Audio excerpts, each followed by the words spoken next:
Hi, everybody. Good morning.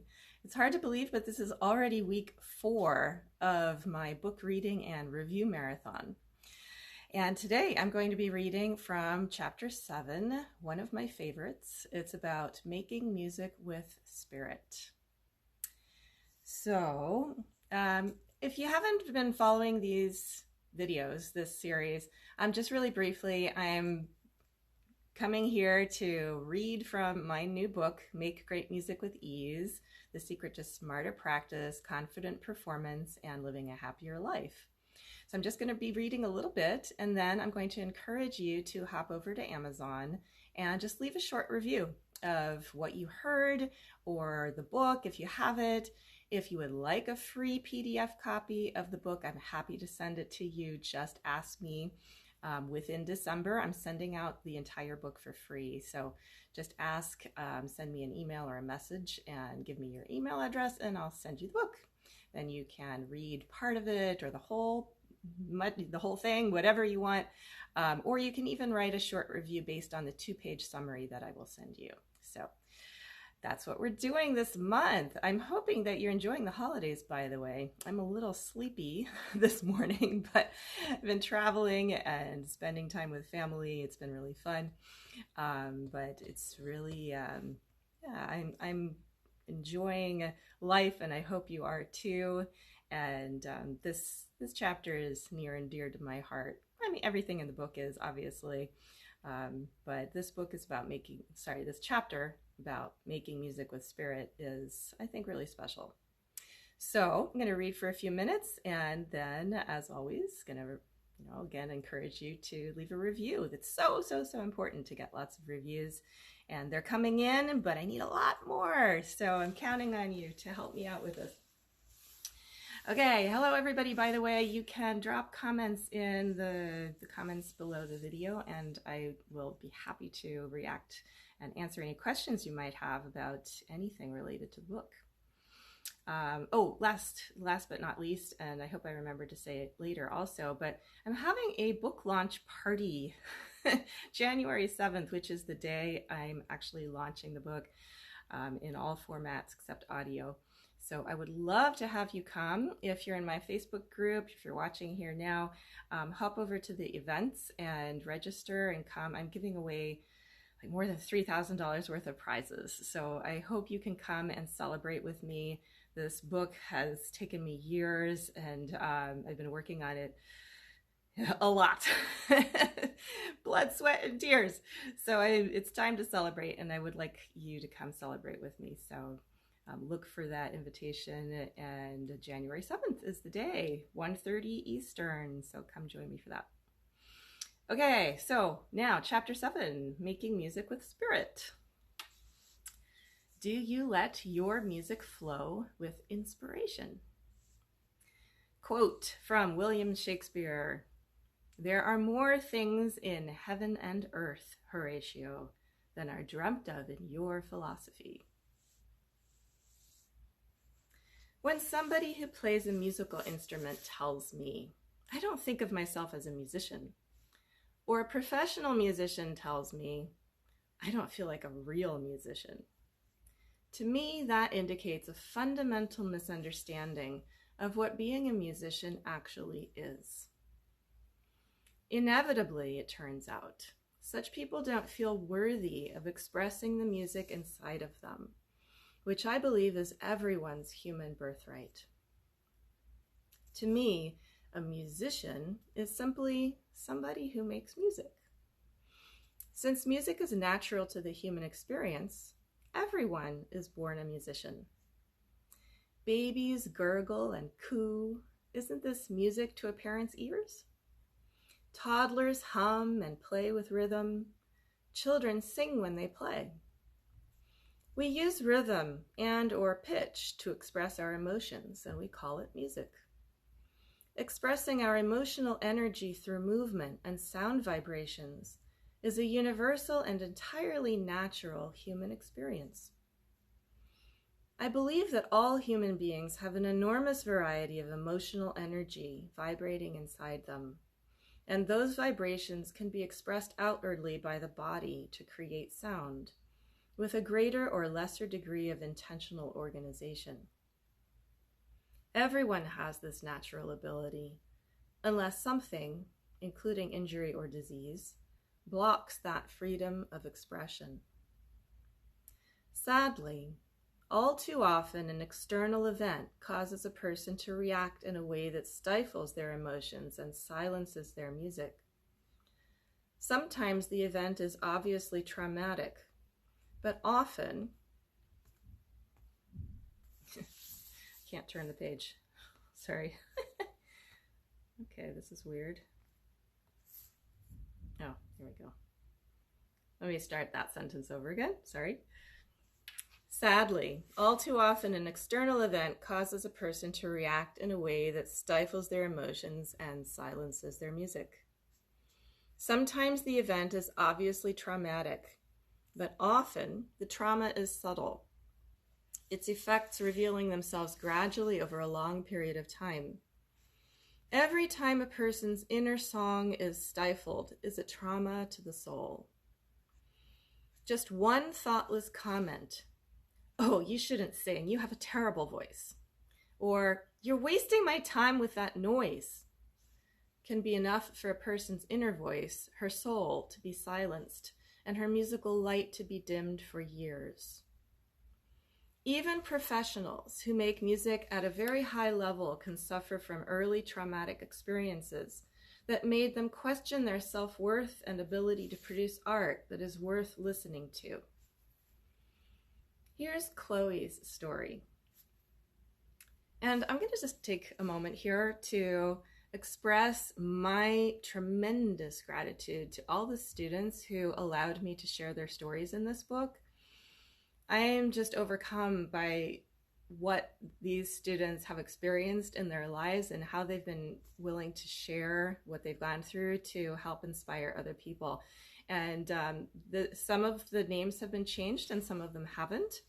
Chloe is actually Chloe. And if you're watching this, Chloe, this is such a beautiful story. I just am so grateful. So I would like to have everybody join in thanking Chloe for this story. So here's Chloe's story. When Chloe found me online and we began discussing options for studying with me, she sent me a wonderful video of herself playing jazz violin. I thoroughly enjoyed her performance. It lifted my spirits as I listened to it throughout the day. I actually really did listen to it multiple times during the day. I sort of had it going on in the background because it was so much fun. And I wrote to her, "What fun!" Sadly, my heartfelt comment saying, "What fun," triggered her, and she shrank back into self-criticism, thinking that her jazz fiddling was somehow frivolous, inferior to that of classical musicians.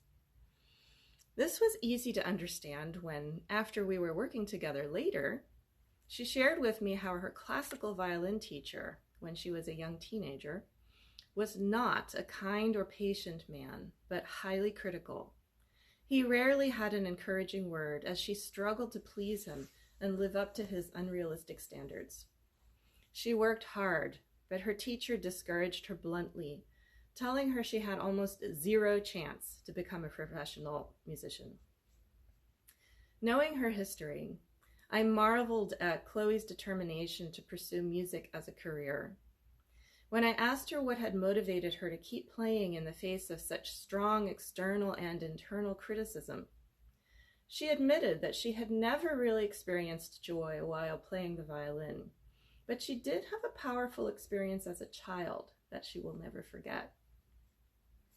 One night, Chloe moved her bed into the middle of her room and turned on some music she loved. She lay there, relaxing on the bed as she let the music wash over her.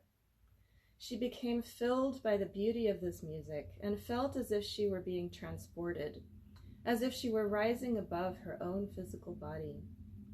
She experienced such ecstasy through the music that she knew beyond a doubt that this was what she wanted to do with her life, be a participant in creating this beauty so she could experience it again and again and share this ecstatic experience with others. Chloe was inspired through music, and this inspiration carried her through a very difficult situation with her teacher in her teen years. Lacking good instruction, she struggled greatly with poor technique and unhelpful habits, and a tremendous amount of self-doubt. After a few months in my private coaching program, Chloe revealed to me that she was still playing on a student violin purchased for approximately 100 British pounds. That's only 100 US dollars. What a miracle that she was still playing the violin against all odds. At first, coming to me, Chloe was completely unable to recognize that her playing was already quite stellar. She felt stiff and constrained while performing, and had internalized all the harsh criticism that she'd received from her teacher. The result was she suffered from imposter syndrome, unable to consider herself a real musician. No matter what style she played, whether Bach or jazz, it was never good enough. Although she yearned to feel free and express the love of music that was ready to burst from her heart, she found herself completely unable to let go. Her mind wandering, getting distracted while she played. There was a constant inner chatter of self-criticism, second-guessing her choices, trying too hard to sound good and play with accurate technique, and worrying about what her audiences might think. Her deep love of music was still in there, but she didn't know how to surrender to that. She had no idea how to get out of her own way and allow her creative spirit free rein to flow through her. As she began learning the Art of Freedom method and applying Primal Alexander, which I explain in detail up ahead, to her daily practice, I encouraged Chloe to make some short videos playing and to share them with my online studio of musicians working on similar issues. She was understandably nervous at first. But through our work together, and as her mind-body coordination kept improving, she saw her playing more objectively, finding that she could slowly let down her defenses, relax, and open up her soul to express herself fully and authentically. Her playing improved the more she did this, and as making the videos got easier with practice, she started to enjoy her music a lot, as did naturally her audience.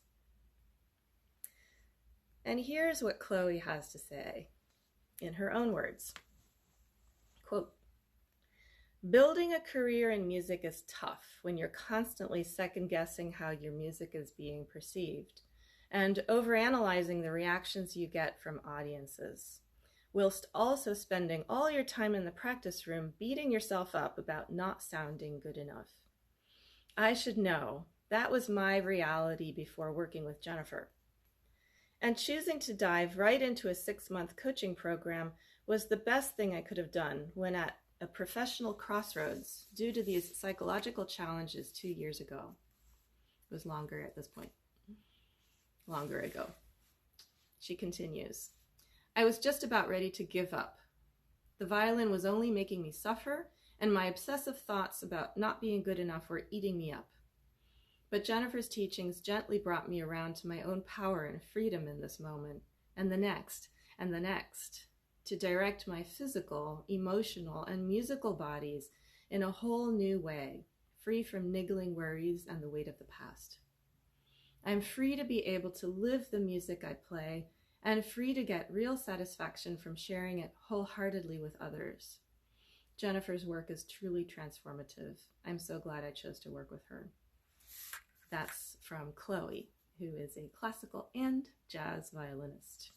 And I just want to add, personally, it's not from the book, but Chloe has been absolutely thriving in the last couple of years. She's been recording, she's been performing, doing gigs, just really, really, really enjoying herself. And it's just absolutely remarkable to have seen like a video of her playing early on when I first met her compared to the videos of her playing now. It's just, it's flabbergasting. The improvement, the change is just, it's like a completely different person who's just open and free and wild and having fun on stage and interacting with the audience.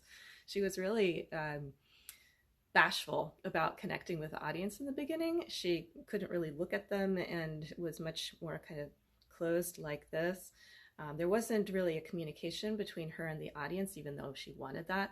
And now she's just all over the place and really connecting with her audience and looking at them, and also looking at the people that she's playing with, and there's an interaction and just an energy that is really exciting, and she carries everyone along with her in her music making. It's so fun to watch her. So I'm really proud of Chloe. Okay, I think I'll read a little more if you want to hear some more. The next section of this chapter, we're in chapter 7 of my book, Make Great Music with Ease, The Secret to Smarter Practice, Confident Performance, and Living a Happier Life. I'm going to read a little more of this chapter, and then again encourage you all, if you haven't done so yet, to hop over to Amazon after this and just drop a review there. It's extremely important to the success of the book. So that's why I'm doing this book reading and review marathon, where I read and you hopefully review. Okay, so this part of chapter 7 is called The Process of Inspiration is Healing. Performance anxiety, perfectionism, persistent physical pain. We can often trace these back to core soul wounds triggered by events that caused us deep down to fear for our personal safety. If we want the music hidden inside of us to shine, soar, and be heard in all its radiant, flowering beauty, then we need to ask how these deep fears and wounds can be healed. The first step to healing is to recognize that something is amiss. Something's out of balance within us that's worth paying attention to, listening to, and learning more about. Once we realize that something's wrong and we have a desire to heal, we need to open up to the possibility. Sorry, that's my hotel room. Bumped the camera here. Where was I? Once we realize that something's wrong and we have a desire to heal, we need to open to the possibility that our subconscious mind, our innermost heart, and our body's wisdom carry all the keys to our pain, our healing, and our freedom. The miracle of conscious awareness gives us the power to choose our thoughts and therefore shape our experience in the next moment. By taking full responsibility for our own well-being and taking intentional, mindful action to change our lives right now, we can create a future more in alignment with our truest nature and desires. Seeing that we have a hand in shaping our future builds our confidence, which is what allows us to create inspired art. The best art, healing us by bringing us back to the beautiful integrity of our wholeness, reflects the ultimate truth of who we are. When a musician is inspired, she's tapping into the source of inspiration, which is the deep, vibrant love within and everywhere around us. In the moment that she connects to this loving source, her ego begins to soften and melt, and the true innermost self is allowed to shine through, like the ever-present sun suddenly revealed when the clouds part. In this magical moment, grace and beauty are transmitted. Souls are touched, moved, seen, heard, and transported. As Plato put it, beauty is the splendor of the true. Real inspiration enables a deep and natural healing process in which our energy or life force is allowed to flow with greater ease, and our biochemical and neuromuscular healing mechanisms are freed up to do their jobs of caring for us from within. When a musician becomes a clear channel for the transmission of a musical idea, She has the potential, indeed, the beautiful divine birthright, to convey profound meaning and the full richness of the human experience through an elixir of sound. When skilled in the art of inspiration, the artist knows how to tap into creative flow and play with spirit in such a way that her own emotions are awakened, which causes the emotions of the receptive listener to resonate with those vibrations. This, in turn, awakens emotions within the listener, who then assigns his own meaning to the experience. During inspired music making, both musician and listener have the potential to wake up more fully to who we already are, while realizing our freedom to choose who we wish to become in the future, beginning in this very next fresh moment that is now. This process has the potential to be profoundly healing and uplifting for everyone who is open to being moved by what comes through. The process is uncommon and profound, even though it's entirely natural to the way human beings are designed to function and share experience with others. The problem is, most people think and move in ways that block the free expression of musical ideas, and they don't understand how to let the endless streams of their emotions flow into rivers of inspired creativity. Instead, fear and performance anxiety are allowed to run the show, and unhelpful thoughts get in the way. Wondering what other people will think of you gets in the way. Perfectionism, self-criticism, and self-doubt get in the way. Physical pain gets in the way. Technical problems get in the way. You get the idea. Freely receiving and transmitting musical ideas with creative spirit is natural. But being able to ignite, draw on, and develop inspired creative flow at will with conscious intention is a rare skill. Some people are naturally more available to this process than others, but this skill can be learned by just about anyone who has the sincere desire. In the next section from this chapter, I talk about how to learn this skill, to learn the skill of tapping into inspired creative flow. It requires, and here's a list of some things that requires. Tapping into inspired creative flow requires courage and humility, along with a willingness to not know, be wrong, and risk making mistakes. It requires a willingness to let go of old beliefs and habits and open up to fresh new ideas that might work better, even if they feel unfamiliar or wrong at first.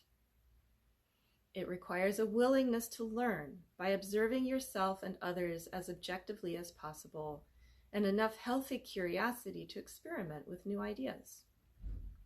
It requires patience and trust in your inherent ability to improve your overall coordination and move with increasing ease as you realign with your natural realign with your natural design or desire. And it requires the ability to use your mind well. First, to formulate clear intentions. Next, to intercept and redirect any thinking that gets in the way of the best use of your whole self. I'll be describing how we do this with Primal Alexander constructive thinking further on in the book. So I'm going to end our reading from the book here for today, to be continued. And just another quick reminder that it's really, really important to the success of this book to bring in as many reviews as possible. So if you just have a few moments, it's quick and easy because I gave you the link here in this post. Just hop over to Amazon and leave a few words of review. If you liked what I was reading, You don't even have to read the whole book. You can write a little review of the selection I just read. That's the easiest, quickest way to leave a review. You can read the 2-page summary of the book that I can send you if you just send me your email address, and I'll send you that summary. And I'll also send you the entire book in PDF format for free if you would like that. If you don't have it yet, I'm sending out free copies through the month of December for people who are willing to just take a few moments and leave a review. If you've already received the PDF copy and you've left a review, thank you, thank you, thank you, thank you, thank you. I'm so grateful to everybody who has left a review already. It's incredibly helpful for me. Also, if you can leave your review soon. I know this has been a very busy time. This is the holidays. People are busy doing gigs and being with family, and I totally get that, which is why I started doing this weeks and weeks ago, to give people plenty of time. And truly, it only takes 5 minutes to hop over there and leave a review. So if you could do that soon, it would help me out quite a lot. If the link to the Amazon review page that I gave you doesn't work for you, there can be some reasons for that. Amazon does require that you spend like $50 a year to be able to leave reviews. If you haven't done that, a lot of my followers have maybe like teamed up with a friend or a family member who does use Amazon more and left a review there. That's possible. If you're not in the USA and the link isn't working for you, just go to your local Amazon account and then search for the title of the book and my name, and then you should get to the page of the book. Make sure you're trying to review the paperback version, not the ebook, which is not available yet. It won't let you do that. It'll say this isn't eligible for review. That's probably because you are on the ebook review page. So make sure you're on the paperback review page. And last but not least, if it's impossible for you to leave a review on Amazon, you should be able to do it on a site called Goodreads. So goodreads.com is the next best place to leave a review. If you want to leave a review in both places, I will love you forever. I will love you forever anyway. But thank you so much if you feel like just doing a little bit of extra, a couple more minutes to leave a review in both places. I have a goal of 100 reviews in December. We're up to, I think, 82. No, I think we're up to 84. So we're getting there. And I'd love to have 150 reviews by public launch day, which is January 7th. The paperback is actually already available, but if you want to buy it and you haven't already, the best time to buy the book in any format is going to be January 7th. So mark your calendar if you'd like to help to contribute to bestseller status. The number of purchases in one day on Amazon is what counts towards bestseller status. So January 7th is the absolute best day to purchase the book, or soon after also. But yeah, thank you so much for being here and watching and being part of this group and part of this big marathon. As I've said many times, I've worked for years on this book, and so if you like it, I'd just be grateful for your support. And if you want to give me a holiday gift, that's the best gift you could give me, is a review.